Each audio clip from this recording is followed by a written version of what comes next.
दोस्तों साथियों, हमारे माननीय जस्टिस यशवंत वर्मा के सिलसिले में ये बात आज जिला नहीं, प्रदेश नहीं, देश नहीं, पूरी दुनिया में फैल गया और इस बात को भी उजागर किया कि भ्रष्टाचार छोटे पदों से लेकर के बड़े पदों तक, यहाँ तक माननीयों तक भी है। और इतना बड़ा मामला हो गया। 14 मार्च की ये घटना है। 11:59 पर आग लगती है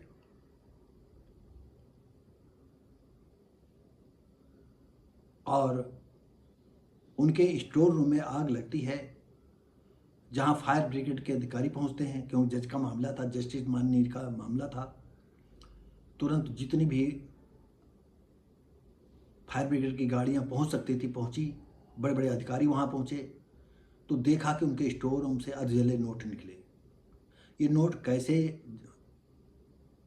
कहाँ थे, जानना ये जरूरी था। अगर आम आदमी के यहाँ ये नोट निकलते तो उससे यह जानकारी की जाती कि ये नोट कहाँ से आए, लेकिन माननीय जस्टिस यशवंत वर्मा से इस विषय में शायद सवाल जवाब नहीं किया गया, क्योंकि पर्दे दर पर्दे खुलती और जब वो माननीय हैं तो इनको कोई मार सकता नहीं था।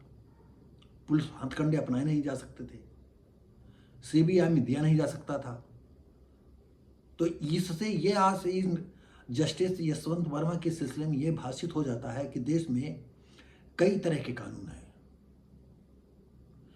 एक भुट्टा चुराने में आदमी मारा जाता है, 4 भुट्टे चुराने में मारा जाता है, उसको उल्टा लटकाया जाता है। 10 किलो चावल, 1 किलो चावल चुरा करके मारा जाता है, पुलिस आती है, उसके घर वालों की पिटाई करती है। 1 लाख की हेरा फेरी में मारा जाता है, पीटा जाता, पूरा परिवार सत्यानाश किया जाता है।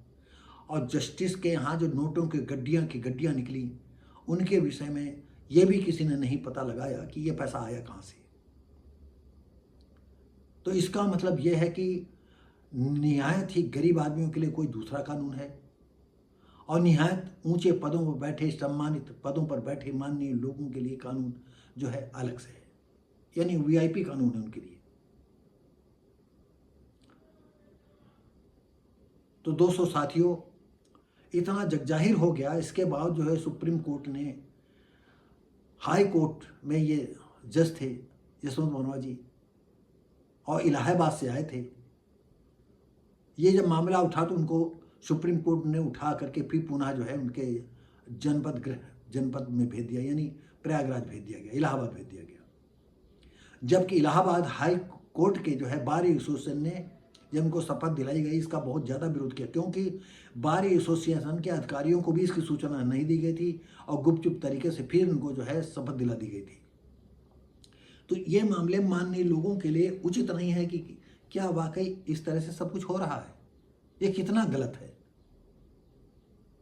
लेकिन बस ये समझो कि इस देश में एक ही तरह की चोरियों में, हेरा फेरी में कई तरह के कानून हैं।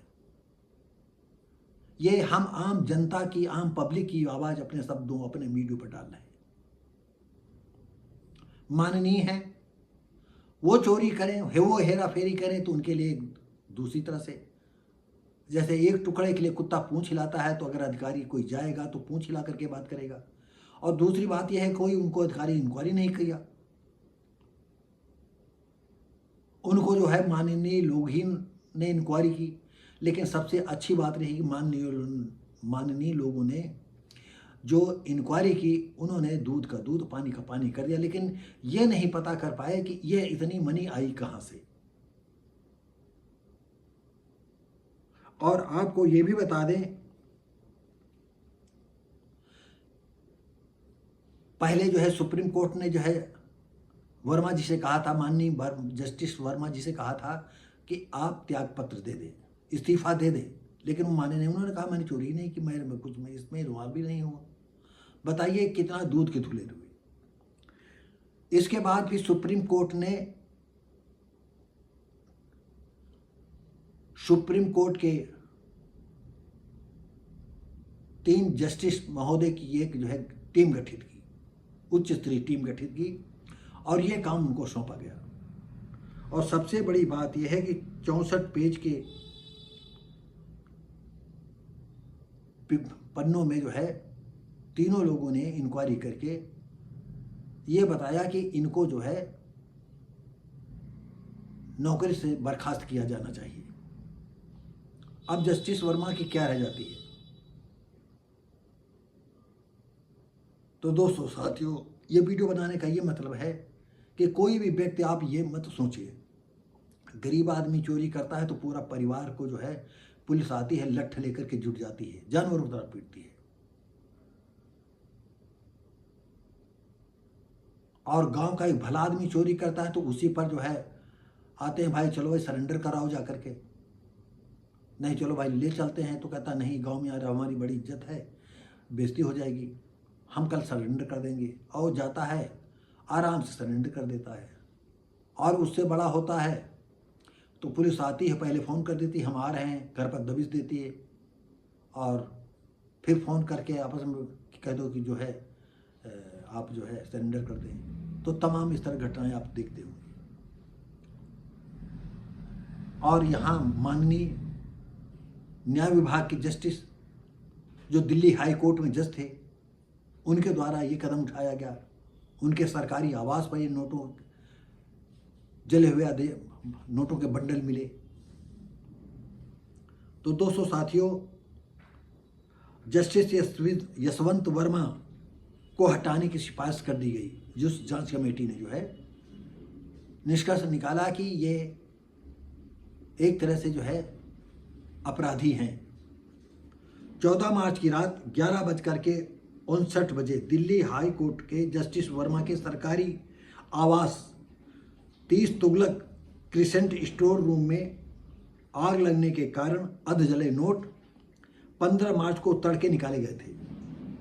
सुप्रीम कोर्ट की जांच समिति में जस्टिस नाग, हिमाचल प्रदेश के हाई के कोर्ट के मुख्य न्यायाधीश GS संघावालिया और कर्नाटक हाई कोर्ट के जस्टिस अनु शिवरामन ने माना है कि जस्टिस वर्मा और उनके परिवार का दिल्ली स्थित सरकारी आवास के स्टोर रूम में सक्रिय नियंत्रण था, यानी बराबर उनका अधिकार था। और मार्च में लगी आग में बड़ी मात्रा में अधजले नोटों के बंडल मिले थे। जांच में कदाचार का पता चलता है और ये मामला इतना गंभीर है, उन्हें न्यायाधीश पद से हटाया जाना चाहिए। इस जांच समिति जो गठित की थी उसका निर्णय है। जांच समिति ने 64 पेज की रिपोर्ट में सारी बातें सशक्त साक्ष्यों पर आधारित हैं। समिति ने फुटेज के गायब होने और बीच में 25 मार्च तक CCTV कैमरा बराबर जो है सक्रिय थे, लेकिन वो फुटेज उसमें से गायब थी जिस समय फायर ब्रिगेड ने पानी बुझाने का प्रयास किया। लेकिन वहाँ के अधिकारी जो फायर ब्रिगेड थे, उन लोगों ने भी वो रिकॉर्ड किया था सब कुछ। तो ये बात कि नहीं CCTV कैमरा नहीं चल रहा था, तो इस टीम ने जो है, माननीय लोगों की टीम ने जो है ये बात को जो है गलत साबित किया कि नहीं सक्रिय था, यह फुटेज गायब की गई हैं। 25 मार्च तक CCTV कैमरा सक्रिय था।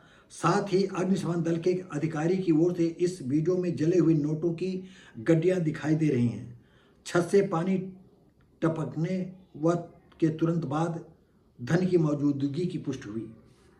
तो इस तरह से हमारे जस्टिस महोदय माननीय जो है बिल्कुल दूध का दूध पानी का पानी हो गया है। तो देश के हम आम आदमियों से कहना चाहते हैं कि इस देश में कितने प्रकार के, एक ही पद के लिए एक ही तरह की चोरी, एक ही तरह अपराध में कई तरह के कानून होते हैं। और काश ऐसी इस देश में सरकार बने कि चाहे A to Z या राष्ट्रपति देश के हों या PM हों या एक चतुर्थ श्रेणी का कर्मचारी हो या गांव का मजदूर या झोपड़ी में रहने वाला इंसान, सबके लिए कानून अगर बराबर होता तो कितना अच्छा होता। तो दोस्तों साथियों, ये वीडियो कैसा लगा है आप हमें बताएंगे। यदि अच्छा लगता हो तो लाइक शेयर कमेंट करें, सब्सक्राइब करें, बेल आइकन दबाएं। हम मिलेंगे आपको अगली वीडियो में। तब तक के लिए नमस्कार, जय हिंद।